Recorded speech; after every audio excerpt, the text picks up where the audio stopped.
नमस्कार, बहुत स्वागत है आपका। आप देख रहे हैं इंडिया डेली। 10 बज चुके और वक्त हो चला है सवाल 10 बजे का। सबसे पहले आपको गणतंत्र दिवस की शुभकामनाएं। देश आज 77वां गणतंत्र दिवस मना रहा है।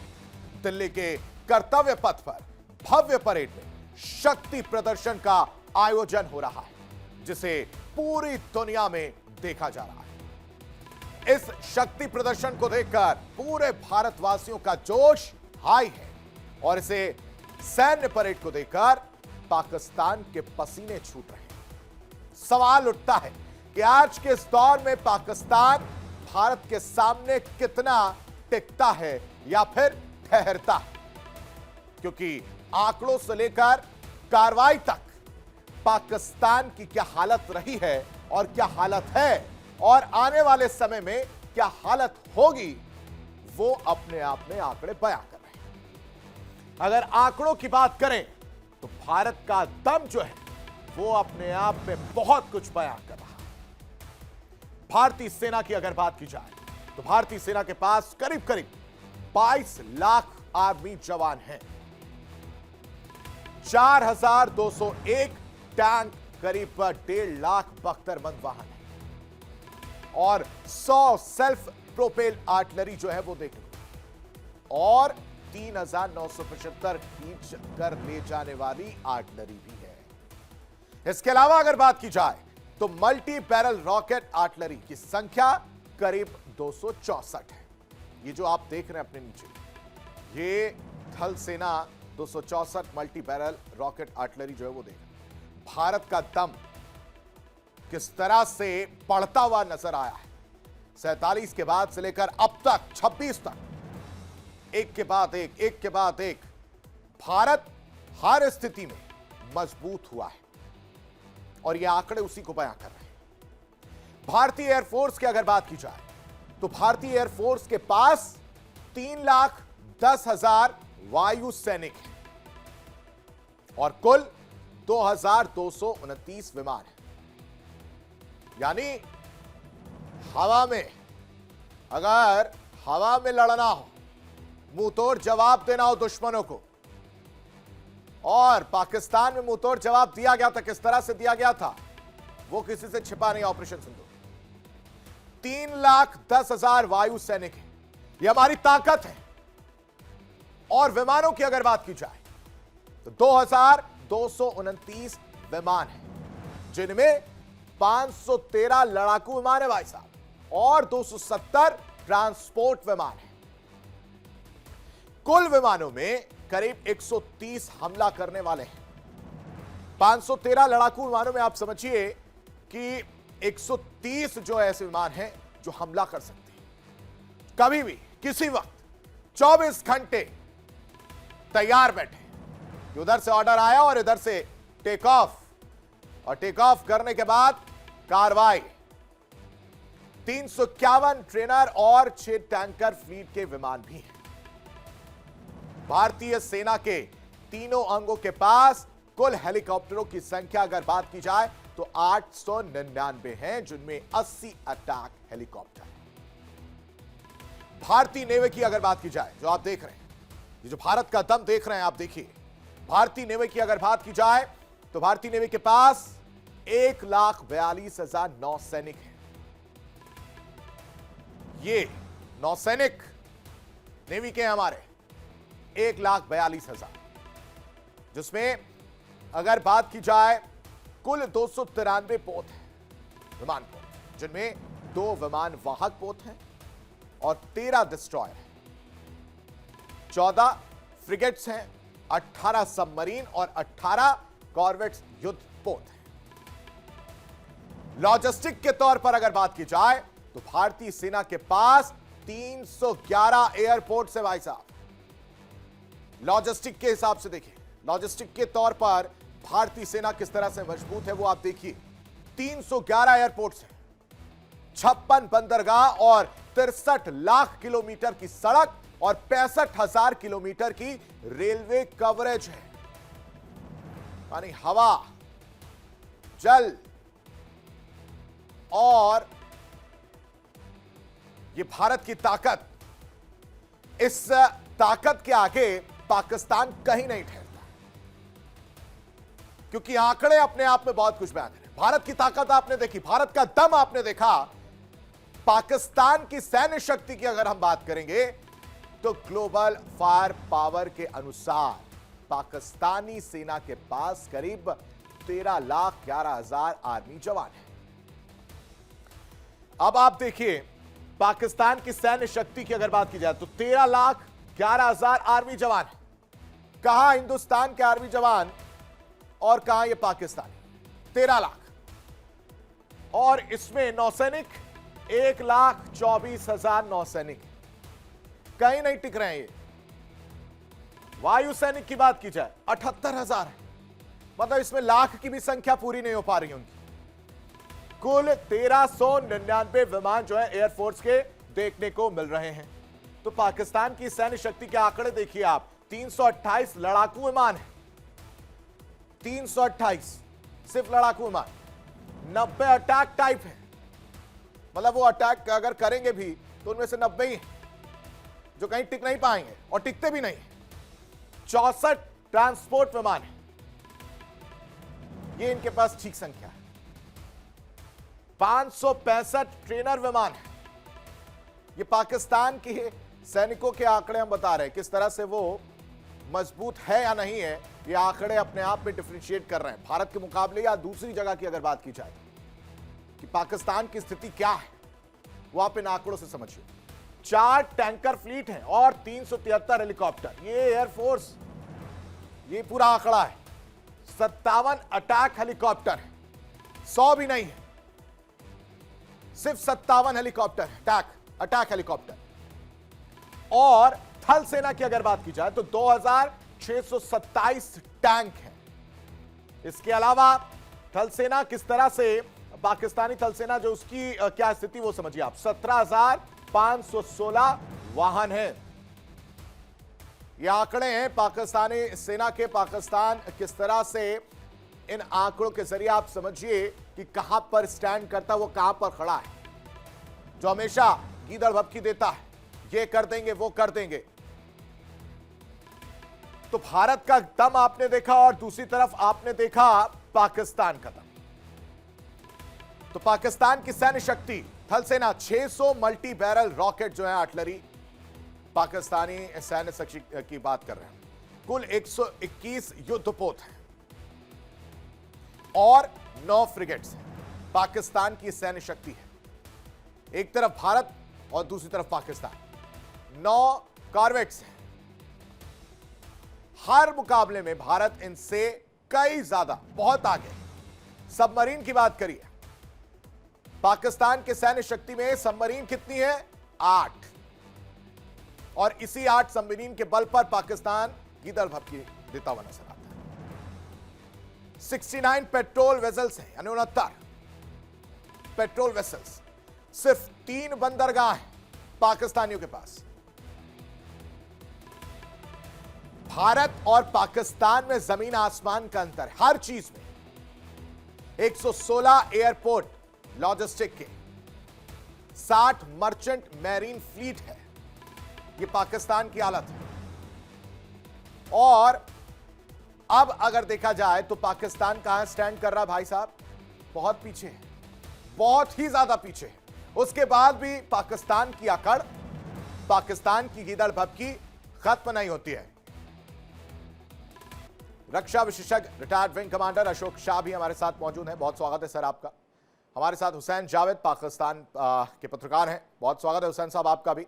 हमारे साथ रक्षा विशेषज्ञ retired colonel JS Sodhi, lieutenant colonel हमारे साथ जुड़े। बहुत बहुत स्वागत है सर आपका। और सबसे पहले मैं TPS त्यागी सर का रुख करना चाहूंगा जो हमारे साथ जुड़े हैं। सर आपका भी बहुत बहुत स्वागत है। आपसे समझना चाहेंगे कि आज 77वां गणतंत्र दिवस हम मना रहे हैं, इतिहास लिखते हुए नजर आ रहे हैं। और हर जगह से अगर हम सैन्य शक्तियों की बात की जाए उसमें भी हम बहुत आगे हैं, अगर हम अर्थव्यवस्था के रूप में बात की जाए उसमें भी हम बहुत आगे हैं। अब जब देश 77वां गणतंत्र दिवस मना रहा है तो भारत की स्थिति और कितनी ज्यादा पहले के मुकाबले मजबूत हुई है। साथ ही साथ अगर आज की डेट में पाकिस्तान को एक बार फिर से करारा जवाब देना हो तो हम कहां स्टैंड कर रहे हैं? गणतंत्र दिवस की आपको शुभकामनाएं। आपको भी सर। गणतंत्र सोडी को भी और हमारे जो पाकिस्तान से मित्र बैठे हैं, बहुत ही खैर मकदम और इस्तकबाल के साथ हुसैन साहब को। अब सुनिए सर, पाकिस्तान हिंदुस्तान के सामने कहीं नहीं टिकता, इसको बार बार कहने की आवश्यकता नहीं। हमें पाकिस्तान से इतना भी डर नहीं, चाइना से इतना भी डर नहीं। हमको जो प्रॉब्लम है वो उस पाकिस्तान से है जो हिंदुस्तान में है। हमारे सामने 3 पाकिस्तान है, एक पाकिस्तान, एक बांग्लादेश में पाकिस्तान, एक हिंदुस्तान में पाकिस्तान। जो हिंदुस्तान में पाकिस्तान है उसे हम हाफ फ्रंट कहते हैं। हमारे chief of the defence staff Rawat साहब भी उसे हाफ फ्रंट कहा करते थे। हमारी प्रॉब्लम अगर है तो वो उस हाफ फ्रंट से है। खैर, now coming to the Republic Day, लेकिन मैं 3 बात बताना चाहता हूँ। पहले तो ये कूटनीति की दृष्टि से हमने इस रिपब्लिक डे पे श्रीमान डोनाल्ड ट्रंप जी को सीधे सीधे जवाब दे दिया। आप हमारे ऊपर 25% एक्स्ट्रा टैरिफ लगाया, आप उसे 500% कर दीजिए। हमने यूरोपियन यूनियन के उर्सुला को बुला लिया, हमने एंटोनियो को बुला लिया और उन्होंने आने से पहले ये कह दिया कि हम हिंदुस्तान के साथ मदर ऑफ ऑल डील्स करने वाले। इसका मतलब क्या हुआ? यानी कि जो हमको डेफिसिट अगर वहां से हुआ अमेरिका से, वो यूरोप की कंट्री से पूरा हो जाएगा। हमारी कूटनीतिक जीत। नाउ कमिंग टू द फौज, हमारे पाकिस्तान के मित्र यहाँ बैठे हैं, हालांकि इनके जो जनरल शरीफ है, वो है मुनीर है, वो इन्हें बताते रहते हैं कि देखो हम तो ऑपरेशन उसमें जीत गए, ऑपरेशन सिंदूर में। असलियत में ऑपरेशन सिंदूर में 88 घंटे में वो काम किया हिंदुस्तान ने जो आज तक दुनिया में किसी देश में नहीं हुआ। और मैं उसमें से एक ही काम का जिक्र करता हूँ और वो है एयर डिफेंस। हमने लद्दाख से लेके और सर क्रीक तक एक ऐसा एयर डिफेंस सिस्टम बनाया, S-400 से लेके एंटी एयरक्राफ्ट तक, कि पाकिस्तान के helicopter, combat aircraft, missile, drone, कोई भी उस एयर डिफेंस दीवार को पार नहीं कर पाए। Now this is the one, this integration, this is the basis of today's Republic day parade, integration and innovation. Integration के नाम पे 2-3 एग्जांपल जो इसमें आपके सामने आने वाली है। भैरव बटालियन है। अब ये भैरव बटालियन क्या है? यूं तो वैसे इन्फेंट्री बटालियन है, यूं तो हमारे पास स्पेशलाइज्ड फोर्सेस है, पैरा कमांडो फोर्सेस है, स्ट्रेटेजिक फोर्सेस है, लेकिन उनके बीच के गैप को भरने के लिए वो भैरव बटालियन, जिसमें सोल्जर तो केवल 250 है, एक इन्फेंट्री बटालियन में 800-900 होते हैं, लेकिन वो उसमें इन्फेंट्री भी है, आर्टिलरी भी है, एयर डिफेंस भी है, कम्युनिकेशन भी है, इंजीनियर्स भी हैं, and it is like a quick reaction team. Sir ठीक है, ठीक। एक जो सैन्य ताकतें आपने गिनाई, मुझे लगता है कुछ और बचा कर रखिए आप, अभी एक के बाद एक हमला आप करिएगा। आगे भी हम जो है इसको और डीप में समझेंगे। हमारे साथ जे.एस. सोडी साहब भी जुड़े हैं। सर, आपका रुख करना चाहूंगा और आपसे समझते हैं कि हिंदुस्तान की ताकत को देखकर पाकिस्तान हर बार जो है वो यही कहता है, गीदड़ भभकी देता हुआ नजर आता है कि हम तो भाई सामना कर लेंगे, लेकिन जो आंकड़े निकलकर सामने आ रहे हैं वो अपने आप में बहुत कुछ बयां कर रहे हैं। सोडी साहब। जय हिंद आशीष जी। ये मेरा सौभाग्य कि मैं आपके न्यूज चैनल पर हूं और विख्यात को पैनलिस्ट के साथ हूं। सबसे पहले आपको, टीम इंडिया डेली लाइव को, मेरे को पैनलिस्ट को और सारे दर्शकों को भारत की 77वीं गणतंत्र दिवस की हार्दिक शुभकामनाएं। आज भारत जिस स्थल पे है उसका एक बड़ा श्रेय जाता है हमारे अच्छे लिखे हुए संविधान को, जो कि 1950 को इसी दिन लागू हुआ और इसी ने हमें बहुत ताकत दी है कि आज हम जहां पहुंच चुके हैं। पाकिस्तान में संविधान 3 बारी बदल चुका है, श्रीलंका में 3 बारी बदल चुका है, नेपाल में संविधान 7 बारी बदल चुका है, अफगानिस्तान में संविधान 8 बारी बदल चुका है। लेकिन हमारे यहाँ बीच में टोक रहा हूं, माफ कीजिएगा, एक बार फिर से वो पाकिस्तान वाला जरा आंकड़ा दे दीजिएगा, हुसैन साहब जो शायद सुन ना पाए हों। जी, पाकिस्तान में संविधान 3 बारी बदला है, श्रीलंका में 3 बारी बदला है, नेपाल में 7 बारी बदला है, अफगानिस्तान में 8 बारी बदला है। लेकिन भारत का संविधान वही रहा है, संशोधन हुए हैं लेकिन संविधान कभी नहीं बदला है भारत में, और यही हमारी मेन ताकत है। जहां तक आपका मूल प्रश्न है आशीष जी, पाकिस्तान तो कभी भारत के लिए सैनिक चुनौती था ही नहीं। 1947 से लेके आज तक हमारी 5 सैनिक मुठभेड़ हुई है पाकिस्तान के साथ। हमने हर सैनिक मुठभेड़ को में पाकिस्तान को हराया है। अगले 100 साल में अगर हमारी 10 सैनिक मुठभेड़ भी होंगी पाकिस्तान के साथ, हम उन 10 में भी भारी तौर पे विजय होकर निकलेंगे। पाकिस्तान तो हमारे लिए कभी कोई सैनिक चैलेंज रहा ही नहीं है। जहां तक बात है आज हमारे इस पाक और पावन दिवस की, इसका श्रेय हर भारतीय नागरिक को जाता है जिसने अपनी योग्यता और क्षमता के मुताबिक भारत की तरक्की में योगदान दिया है। बेशक वो पत्रकार हो, बेशक वो किराने की दुकान वाला हो, बेशक वो ऑटो रिपेयर मैकेनिक हो, सबने भारत की तरक्की में अपना अपना योगदान दिया है और तभी भारत आज यहाँ खड़ा है। एक और आंकड़ा मैं देना चाहूंगा आशीष जी, 1950 में जब 3 साल हुए थे पाकिस्तान को नए देश के उभरे और भारत को आजाद हुए, 1950 में पाकिस्तान की अर्थव्यवस्था भारत की अर्थव्यवस्था से अच्छी थी।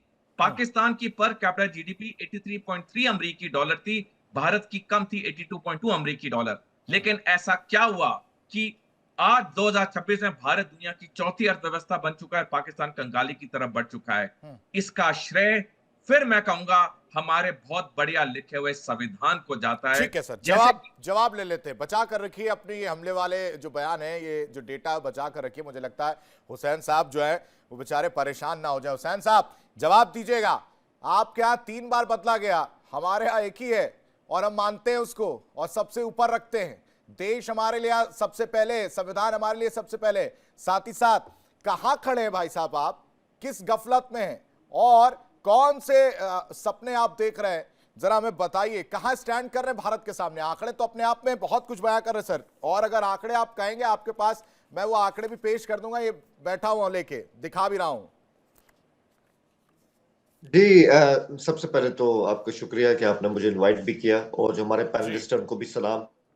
इससे पहले कि आपने जो सवाल उठाया, जो हमारे पैनलिस्ट ने सवाल उठाया, मैं उन पर आऊं, पहले तो मैं आपसे उम्मीद करता हूं ना कि आप मुझे भी थोड़ा टाइम देंगे जितना सर, पूरा आपने पैनलिस्ट को टाइम दिया। हम बहुत अच्छे लोग हैं, हम पूरा टाइम देते हैं, आप टेंशन मत लीजिए, आप बोलिए। नहीं, आप अच्छे लोग हैं बिल्कुल, इसलिए मैं आपके चैनल पे आता भी, उसमें कोई शक नहीं। सबसे पहले देखें, बातें तो होती रहेंगी, लेकिन इंडिया का आज रिपब्लिक डे है, तो उसकी बहुत सी शुभकामनाएं आपको भी और हमारे पैनलिस्ट को भी, क्योंकि अच्छे हैं बुरे हैं जैसे भी हैं, आप हमारे हमसाए हैं और हमसाए बदले नहीं जा सकते, ये एक हकीकत है। अब आते हैं आपके सवालों की तरफ, और आप तो इससे पहले मैं अपने पैनलिस्ट की जो बात है उन पर, उनके साथ तो मैं कई टॉक शो में आता रहा हूं, मैं उनकी सोच को अच्छे अंदाज से जानता हूं। ठीक है, आपने जो अपना पूरा इंट्रो दिया ना, सर मुझे सबसे पहले तो ये लगा कि आपने ना आज रिपब्लिक डे की परेड से पहले बॉर्डर 2 भी देखी है, इसलिए आपके अंदर जोश है वो बहुत ही ज्यादा उमड़ के आ रहा है। नहीं, मैंने बॉर्डर सुनी, मैंने आपसे बात तो सर, आप अगर मुझसे कुछ पूछ रहे तो मैं जवाब देने का हक तो रखता हूं, इतना तो आपके यहाँ भी संविधान कहता होगा शायद, है ना? तो उसी हिसाब से मान लीजिए, अपने संविधान के हिसाब से मान लीजिए। मैंने बॉर्डर 2 अभी देखी नहीं, इसके बाद जाऊंगा देखने, और ये जोश हमेशा हाई रहता है, खासकर ऑपरेशन सिंदूर के बाद तो 500 गुना हो गया है सर। अच्छी बात है सर, आप जरूर देखिए, बिल्कुल। मैं ये कहूंगा कि जहां आप लोग अपना रिपब्लिक डे सेलिब्रेट करें, अच्छा लगता है, और मुझे भी आपकी परेड बहुत अच्छी लगती है, खासकर जो इसमें आपके मुख्तलिफ इलाकों के जो फ्लूट्स आते हैं वो कमाल के होते हैं, मैं उससे बड़ा इंस्पायर होता हूँ। लेकिन जहां आपने आज रिपब्लिक डे की बात की, पाकिस्तान के साथ अपने कंपैरिजन की बात की, अच्छा होता आप ये भी कहते कि आज 26 जनवरी 2026 को इंडिया के पास एक रॉकेट फोर्स बन चुकी है। आज 26 जनवरी 2026 को इंडिया के पास एक 5th जनरेशन जेट भी आ चुका है। आज 26 जनवरी 2026 को इंडिया के पास जोरावर टैंक इतना सक्षम है कि वो जनाब हाई अल्टीट्यूड पे कामयाबी के साथ काम भी कर रहा है, लेकिन हकीकत ये है कि वो नाकाम हो गया। उसका रेप्लिका अब राजस्थान में इस तरह भेजा जा रहा है ताकि उसमें खामियों को दूर किया जाए। और सबसे बढ़ के आज 26 जनवरी 2026 को इंडिया की रोबोटिक फोर्स तैयार हो चुकी है, क्योंकि देखिए चाइना आपके ऊपर बैठा हुआ है, उसकी तो फोर्स तैयार है। और आपकी इंडियन डिफेंस एनालिस्ट सानी साहब ने भी कहा कि अगर आज चाइना के साथ आपकी जंग होती है 48 घंटे में आप घुटने टेक देंगे, क्योंकि आपके पास जवाब नहीं। और आखिरी बात, क्योंकि अभी तो शो स्टार्ट हुआ है तो मैं भी अपने हथियार बचा के रखता हूँ, मैं इसके बाद आऊंगा दोबारा।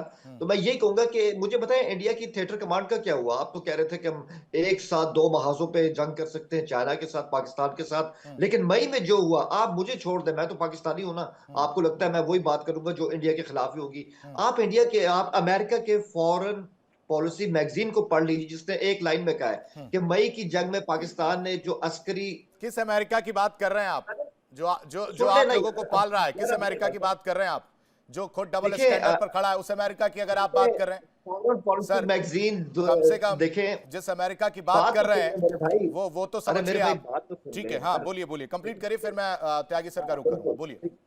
फॉरेन पॉलिसी मैगजीन जो आया दिसंबर 2025 में, उसने कहा कि मई की जंग में पाकिस्तान ने अस्करी बैलेंस जो था इस खत्ते में उसको रेस्टोर कर दिया और पाकिस्तान विनर आया। आज अब गजा की बात करें, सऊदी अरब के साथ डिफेंस पैक्ट की बात करें, अमेरिका के साथ ताल्लुकात की बात करें, चाइना के साथ ताल्लुकात की बात करें, पाकिस्तान का आलमी स्टेचर ऊपर गया है। तो ये वो तमाम चीजें हैं मेरे भाई जो इस बात को साबित करते हैं कि आज 26 जनवरी को आपको बहुत कुछ सोचने की जरूरत है। और ये आर्टिलरी, इन्फेंट्री, आर्मर्ड कोर से निकले, हमारे पास इतने फौजी हैं, हमारे पास इतने हथियार हैं, ये ओल्ड वॉरफेयर हो चुका है। मल्टी डोमेन की बात करें, जहां आप डॉग फाइट्स नहीं होती, बल्कि बियॉन्ड विजुअल रेंज के तहत जो जेट्स होते हैं उनको निशाना बनाया जाता है, जो हमने बनाया है। त्यागी सर नहीं मानेंगे वो अच्छा, कहीं मुझे नहीं एक मानने बात को तैयार है।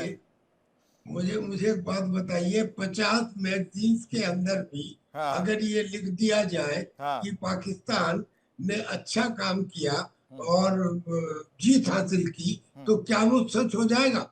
सदाकत हो तो खुद पे खुद चले आते हैं, दिल खींचे, हकीकत खुद को मनवा लेती है, मानी नहीं जाती।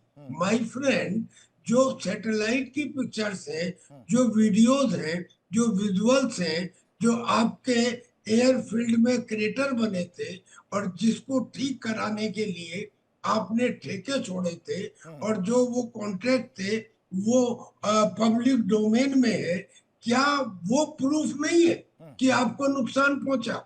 और जो मसूर असद रो रो के ये कह रहा था कि मेरे परिवार के 14 लोग मार दिए गए, अगर मैं भी मर जाता तो अच्छा होता। और वो भावलपुर, वो मुरीद के, वो कोटली, वो जो सब कुछ दुनिया के सामने आया कि किस तरह से खत्म हुए, वो आपको मालूम नहीं। खैर, ये छोड़ दीजिए, इस बहस में नहीं पड़ते कि किसके साथ क्या हुआ, दुनिया जानती है क्या हुआ। हमने तो वो करके दिखाया जो आज तक दुनिया में नहीं हुआ। हमने बताया एयर डिफेंस की दीवार हमने कैसे त्यागी सर, मैं आपको टोक रहा हूँ। एक जो सवाल था हुसैन साहब का, वो ये कह रहे थे कि अगर अभी हमारा वॉर हो जाए तो हम घुटने टेक देंगे, पाकिस्तान को तो छोड़ दीजिए, वो चाइना की बात कर रहे थे सर। जी, देखिए, एक बात समझ लीजिए कि लड़ाई हथियारों से नहीं होती, लड़ाई हौसले से होती है। छोटा सा देश है ना इजराइल, उसने अपने चारों तरफ बड़े बड़े अरब देशों को हवा थका रखी है, उनकी हवा निकाल रखी है। आइए, अगर चाइना के साथ में मुकाबला होता है, चाइना के जो सोल्जर्स हैं वो कंस्क्रिप्टेड सोल्जर है, वो वॉलंटरी सोल्जर नहीं है। 3.5 फीट का वो सोल्जर जो हाई एल्टीट्यूड में लड़ने के काबिल नहीं है, वो यहाँ के 6 फीट के जवान का सामना कर पाएगा? अरे साहब, ये सब छोड़िए, चाइना होगा। अगर चाइना में हिम्मत होती लद्दाख में अगर उसने अपने 50 लाख ट्रूप डिप्लॉय किए, हमने तुरंत मेरा डिप्लॉयमेंट कर दिया। और आपको मालूम है, अभी लेटेस्ट डेप्सांग और ड्रेमचौक से चाइना को पीछे भागना पड़ा। ये चाइना के साथ हुआ कि नहीं हुआ? आप बताइए मुझे। अभी इतने दिनों से वो LAC के ऊपर, बॉर्डर लाइन के ऊपर चाइना की हिम्मत नहीं हुई कि एक कदम आगे बढ़े।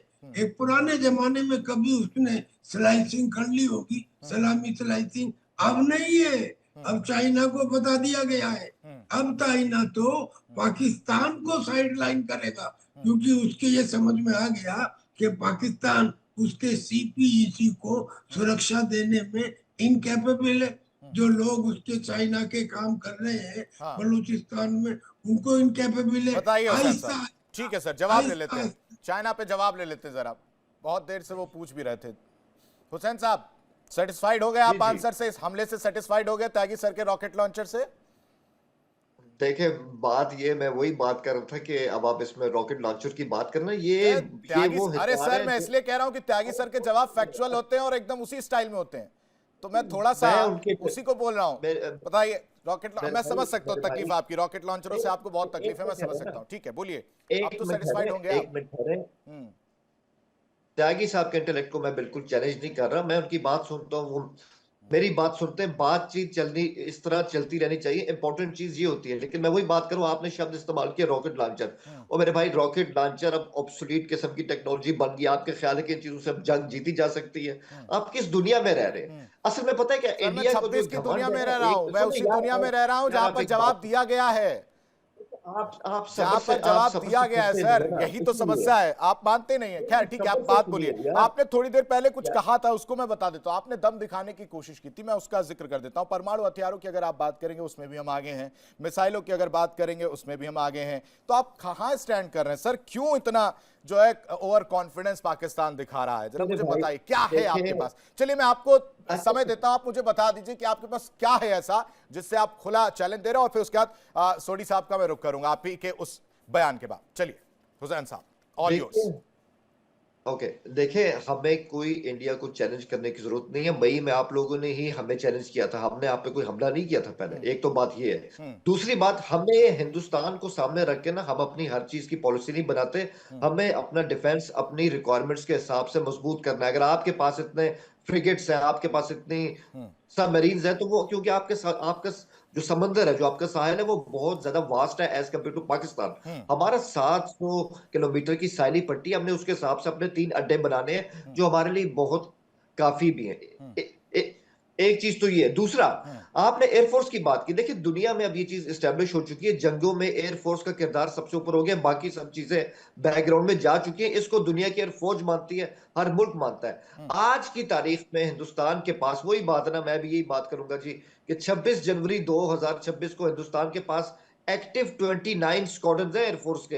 ये आप झुटला नहीं सकते, ये आपकी एयरफोर्स के स्टैट्स हैं जो एक्टिव है। हमारे पास 25 एक्टिव है, 4 स्क्वाड्रन का फर्क है आपका और हमारा। तो आप कहते हैं कि हम आपके सामने खड़े कहें, जबकि मैं आपको बता चुका हूं कि एयरफोर्स की अहमियत सबसे ज्यादा है। और सबसे अहम बात यह है सर, इसमें जो बहुत इंपॉर्टेंट चीज आती है, अभी सर ने चाइना के हवाले से बात की।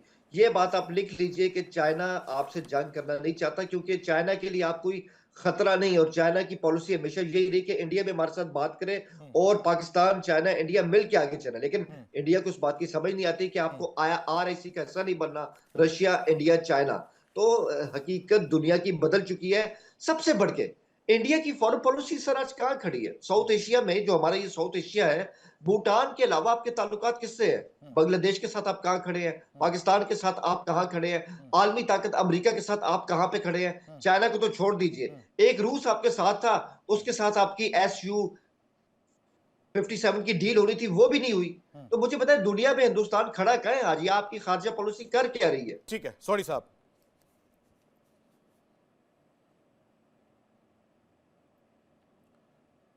सॉरी सर, आवाज आ रही है आपको? हाँ जी आशीष जी। वो ये कह रहे हैं कि सबसे ज्यादा अहम भूमिका जो एयरफोर्सेस निभाती नजर आती हैं, और हमारे पास जो हमारे दोस्त ही नहीं बचे हैं, ये पाकिस्तानी पत्रकार साहब हुसैन साहब ये कह रहे हैं। आशीष जी, देखिए, हमारे वायुसेना अध्यक्ष ने कई बारी चिंता जताई है कि हमारी जो लड़ाकू विमानों की स्क्वाड्रन की स्ट्रेंथ है वो कम हो चुकी है। हमें औपचारिक तौर पे 42 नहीं लेकिन लड़ाकू सर विमान पाकिस्तान ऑथराइज से हैं तो ज्यादा ही है ना, अगर मैं जो देख पा रहा हूं लड़ाकू विमान 513 और पाकिस्तान के पास 328 ही हैं।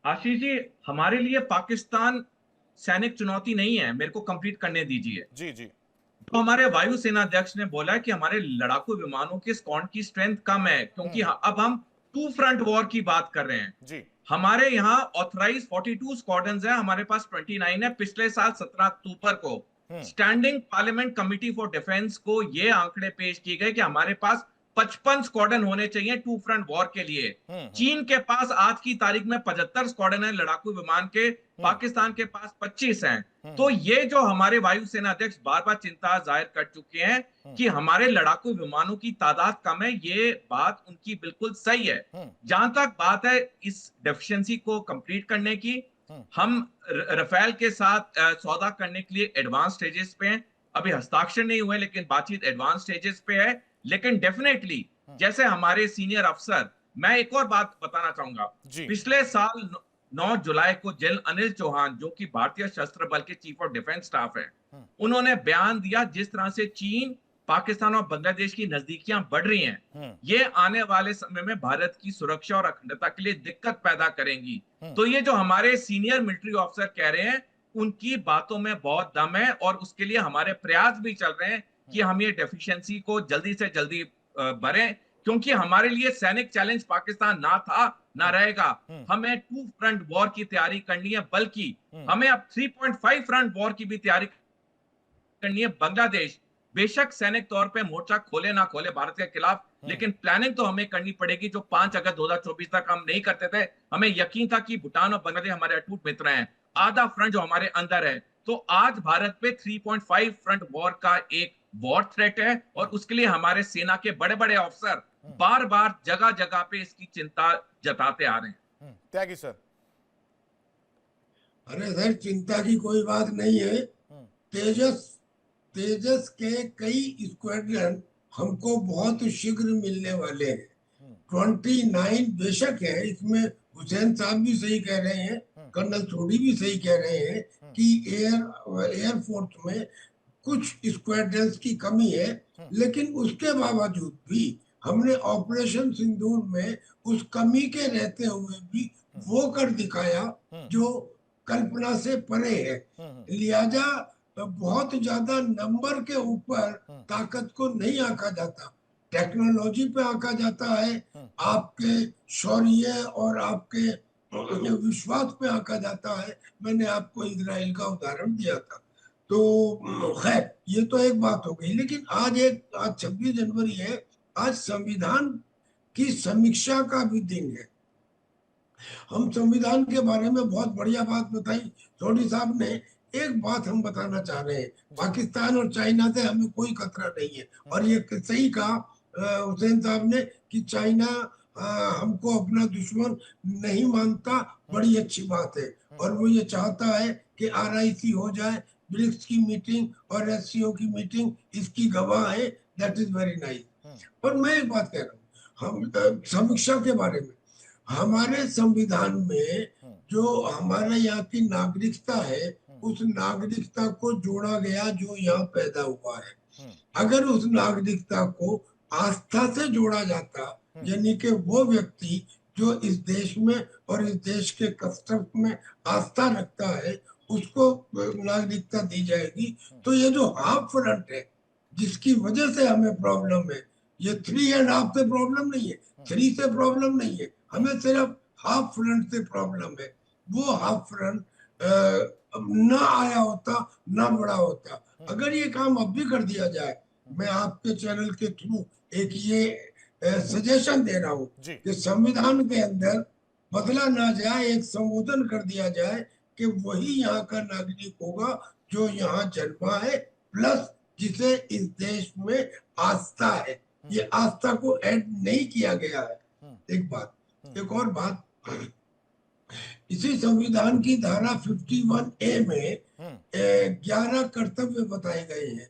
उसमें पहला कर्तव्य है अपना नेशनल फ्लैग, एंथम वगैरह वगैरह। अब यहाँ बतेरे ऐसे लोग हैं उसी आधा फ्रंट के जो हिंदुस्तान में रहते हैं, और रहने के बाद भी जब जनगण मन गाया जाता है तो वो खड़े होने से इनकार कर देते हैं। उन्हें सेक्शन 51A की उस धारा के अंतर्गत जेल में क्यों ना डाला जाए? अगर इस किस्म के आदमी पाकिस्तान में रहे होते तो क्या वो 24 घंटे भी सरवाइव करते? जैसे हमारे यहाँ पे एक मेंबर ऑफ पार्लियामेंट 8% की वोट पे बना हुआ, वो कहता है पाकिस्तान ने चूड़ियां नहीं पहन रखी। पाकिस्तान बड़ा खुश होता होगा कि अरे हिंदुस्तान की तरफ से एक आदमी ऐसा बोल रहा है। वो कहता है चीन का शासन अगर हिंदुस्तान में आ जाए तो बहुत अच्छा है। एक हमारे एक और दूसरे नेता वो कह रहे हैं कि तवांग में हिंदुस्तान की फौज चाइना से पिट के आ गई, जबकि चाइना को तवांग में उनके जाट बटालियन उन्हें उनके मांग तक छोड़ के आई थी, जो इनको नहीं मालूम सिविलियंस को। लेकिन ये जो बकवास करते हैं इसके तरफ के लोग, ये क्या पाकिस्तान में 24 घंटे भी खुले घूम सकते थे? तो हमारा कहना यह है कि 26 जनवरी है, ये समीक्षा का भी दिन है। आज हमें हमारी जो प्रॉब्लम है आप फ्रंट की, उस आप फ्रंट को सॉल्व करने के लिए ऐसे आदमी जो यहाँ रह के पाकिस्तान का गुणगान करते हैं, उनमें से कम एक ऐसे पॉलिटिकल पर्सन को तो बुक किया जाए ठीक है। जो हमारे साथ मेजर स्लीपर जनरल सेल। अनुज माथुर भी सर जुड़े हैं, उनका भी स्वागत कर लेते हैं, रक्षा विशेषज्ञ हैं। सर आपका रुख करना चाहेंगे। और अब तक जो हम समझ पाए वो पाकिस्तान के आगे और हिंदुस्तान और पाकिस्तान का जो डेटा हम दिखा रहे हैं उसके मुकाबले हम बहुत ज़्यादा आगे खड़े हैं। लेकिन साथ ही साथ हुसैन जावेद साहब जो पाकिस्तानी पत्रकार हैं वो भी ये कह रहे हैं कि चाइना के आगे हिंदुस्तान जो है वो घुटना टेक सकता है, जिसको त्यागी सर ने कहा कि ऐसा कुछ भी नहीं है, हम डिफेंड करने के लिए रेडी हैं और हम लड़ भी सकते हैं, जवाब दे सकते हैं, ज़रूरी नहीं है कि बंदूक को सही जवाब दिया जाए। अब जब पाकिस्तान से लड़ना है तो त्यागी सर ने एक शुरू में एक पॉइंट कहा था सर, बहुत अच्छा पॉइंट मुझे लगा। एक तो 3 पाकिस्तान उन्होंने बोले, एक तो पाकिस्तान जो पड़ोसी हमारा, एक पाकिस्तान जो बांग्लादेश वाला है, और एक पाकिस्तान जो लोग पाकिस्तानियों की मदद कर रहे हैं। तो इन सभी सिनेरियो को ध्यान में रखकर अगर हमें लड़ना है तो कहां स्टैंड कर रहे हैं सर हम लोग? अनुज सर। जय हिंद आशीष। क्योंकि मैं अभी जुड़ा हूं आपके साथ, जी। तो आपको और आपके माध्यम से आपके तमाम दर्शकों को भारत के 77वें गणतंत्र की हार्दिक शुभकामनाएं। देखिए, जहां तक सवाल पाकिस्तान का है, जहां तक सवाल भारत की क्षमताओं का है, ये बात मैं कर्नल त्यागी साहब से बिल्कुल पूरी तरह से सहमत हूं। मैंने हालांकि उनकी बहुत थोड़ी बात सुनी है, अभी अब मैं आया हूं, लेकिन जो भी मैं, क्योंकि मैं इस बात से पूरी तरह सहमत हूं कि हम अपने स्ट्रेटेजिक ऑब्जेक्टिव्स को हासिल करने के लिए, स्ट्रेटेजिक ऑब्जेक्टिव्स, आशीष इस बात को ध्यान रखें आप, जी जी। स्ट्रेटेजिक ऑब्जेक्टिव्स को किसी भी देश के खिलाफ हासिल करने में पूरी तरह से सक्षम हैं। ये बात जावेद साहब को मैं उनका बहुत सम्मान करता हूं, उनको मैं साफ बता देना चाहता हूं कि कोई ऐसी परिस्थिति नहीं आने की संभावना है कि भारत चीन के सामने घुटने टेकेगा, चाहे वो डिप्लोमेटिक फ्रंट पे हो, चाहे वो किसी भी फ्रंट पे हो। भारत पूरी तरह से सक्षम है अपने स्ट्रेटेजिक ऑब्जेक्टिव्स को चीन के खिलाफ हासिल करने के लिए, पहली बात। दूसरी बात, देखिए मैं बताता हूं आशीष, क्या होता है कि जब भी आप फोर्सेस का कंपैरिजन करते हैं, तो फोर्सेस का कंपैरिजन हमेशा नंबर्स से नहीं होता। कुछ दिन पहले भी मैं जावेद साहब के साथ यहीं बैठा हुआ था, तब मैं उनको ये समझाने का प्रयास कर रहा था कि कैसे एक इंडिपेंडेंट वर्ल्ड इंटरनेशनल एजेंसी ने भारतीय वायुसेना को चीनी वायुसेना से भी ऊपर रेट करके रखा हुआ है। उसमें बहुत सारे फैक्टर्स इन्वॉल्व होते हैं आशीष, और वो फैक्टर्स तमाम ध्यान में रखते हुए, और वॉर में परफॉर्मेंस जो कि मई के महीने में दिखाई दी, उसको ध्यान में रखते हुए इस चीज का आकलन होता है, और उस आकलन के हिसाब से भारत की वायुसेना जो है वो एक नंबर पे ला करके उन्होंने खड़ी करी। ये हमने नहीं कहा है, एक इंडिपेंडेंट एजेंसी की का आकलन है। तो मेरा ये मानना है कि हम किसी के सामने घुटने टेकने का कोई प्रश्न ही नहीं उठता। बहुत कम और ये समय न सर, केवल माफी के साथ आपको रोक रहा हूं, जवाब ले लेता हूं हुसैन साहब से आपके सवालों का। मैं आगे थोड़ा और कैरी फॉरवर्ड कर लेता हूं। हुसैन साहब, बहुत कम समय, बहुत छोटे में जवाब दीजिएगा और सारे सवालों का जवाब दीजिएगा। पहला सवाल तो यही है कि अगर पाकिस्तान आर्मी इंटरनल सिक्योरिटी में फंसी है तो आप बाहरी युद्ध कैसे लड़ेंगे? जी, सबसे पहली बात तो ये है कि इसमें कोई शक नहीं है कि हमारे यहाँ टीटीपी एक इस तरह का चैलेंज रहा है, हमारे यहाँ बीएलए भी इस तरह का चैलेंज है। ये बात हकीकत है, और मैं इस बात को भी हकीकत मानता हूँ कि इसको खत्म करने में, मैं आपको ये कहूँ कि ये 6 माह में खत्म हो जाएगा, 1 साल में खत्म होगा, मुझे ऐसा नहीं लगता।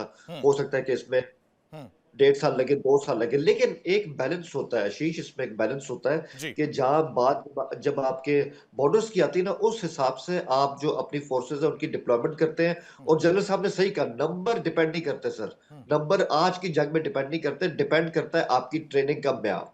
ये सबसे इंपॉर्टेंट चीज है, क्योंकि अभी त्यागी साहब ने भी इसराइल की बात की थी, तो ये बात ठीक है कि इसराइल का नजरिया कुछ भी हो, मैं उससे इख्तलाफ रखता हूँ, मैं अपनी पर्सनल बात कर रहा हूँ, लेकिन जब बात आती है ना इसराइल की मिलिट्री माइट की, ट्रेनिंग की, उनकी उनके प्रोफिशिएंट होने की, उसमें कोई कलाम नहीं। तो जो फौज बेशक तादाद कम है, हथियार कम है, लेकिन ट्रेनिंग में अव्वल नंबर है ना, किसी चीज को जल्दी से पिक कर लेते हैं और उसको इस्तेमाल भी अच्छे से कर लेते हैं, नई जो टेक्नोलॉजी आती है उसको समझ भी सकते हैं, वो फौज जो होती है ना, आप उसको हरा नहीं सकते, उसका जज्बा ही कुछ और होता है। तो और इसमें सिर्फ मैं अपनी आखिरी बात ये करूंगा, क्योंकि आई नो आपके पास टाइम कम है। देखिए, मैं हिंदुस्तान की फौज पे कभी भी उस तरह से तनकीद नहीं करता, मैं हमेशा हर सोल्जर की इज्जत करता हूँ, चाहे वो दुनिया की कोई भी फौज हो, इसमें कोई शक नहीं है। लेकिन एक बात ये कि क्योंकि इंडिया की फौज का डॉक्ट्राइन यही रहा है, जनरल रावत साहब भी ये कह गए थे कि हम टू फ्रंट की तरफ जाएंगे, टू फ्रंट के लिए हमें तैयार होना, ये उनकी डॉक्ट्राइन थी। तो मैं यही कहता हूं, जब आप टू फ्रंट की बात करते हैं ना, तो पाकिस्तान के लिए चीजें आसान होती है, क्योंकि आपने चाइना को भी कैटर करना होता है और आपने पाकिस्तान को भी कैटर करना होता है, क्योंकि आपका थिएटर कमांड का नजरिया ये था। पाकिस्तान को जब इस तरह अपने फ्रंट पे आना पड़ता है ना, हमारे सामने सिर्फ इंडिया होता है, क्योंकि और किसी सरहद पे हमारे पास इतना चैलेंज होता नहीं है। तो इस बात को समझने की जरूरत है कि अटेंशन को बढ़ जाना, ठीक अपने है वसाइल को सोनी इस तरह साहब, से डिवाइड सोनी करना, साहब, ये भी सैन्य फर्क शक्ति और डालता है। विकास के पथ पर हम आगे बढ़ रहे हैं। लास्ट कमेंट आपका। आशीष जी, इसमें कोई शक नहीं है कि हमारी चाहे सैनिक शक्ति हो, आर्थिक शक्ति हो, कूटनीतिक शक्ति हो, हम बड़ी तीव्र गति के साथ बढ़ रहे हैं। और ये बिल्कुल साफ जाहिर दिखाता है कि 1947 से लेकर आज तक हम कहां थे और कहां पहुंच चुके हैं। ठीक है सर, बहुत शुक्रिया आप सभी मेहमानों का हमारे साथ जुड़ने के, इस चर्चा में शामिल होने के लिए। आप सभी मेहमानों का बहुत बहुत शुक्रिया।